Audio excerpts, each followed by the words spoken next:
Қыздар, егерде дөңгелек стол болса, жаңа ені 1 метрлік стол болса, 1,40-та 1,40 қылып аласыздар.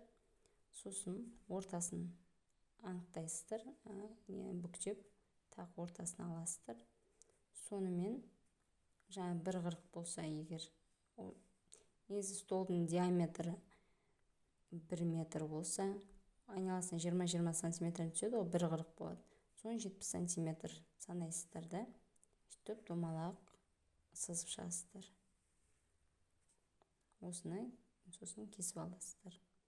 Можно мынаны 2-ке бөліп деп бір-бірінің үстіне қойып, сөйтіп кесіп алуға. Егерде дөңгелек столдың 1,20-лық дөңгелек столдар бар, ені, диаметрі 1,20 болса, сіздерге айналасына 20-20-дан қосқанда ол 1,60 болып шығады.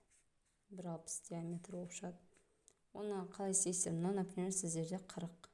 1,40, общий дастарханның эко-кожаның өзінің размері 1,40 болады ені. Сіздер, например, 1,60 па? 2 осындай 1,60 қылып кесіп алып, екеуін жалғайсыздар. Бірі 1,60-тық, екінші 1,60-тық. Ортасын шовты қазір көрсетемін, тігуді. Ортасын жалғайсыздар. Сосын ортасын жалғағаннан кейін 1,60-ты 2-ке бөлеміз. Еще 80. Былай ортасын определять етеміз. Былай 80 қылып, былай 80 қылып. Сосын осыдан санайсыздар. Былай 80, былай 80 болады.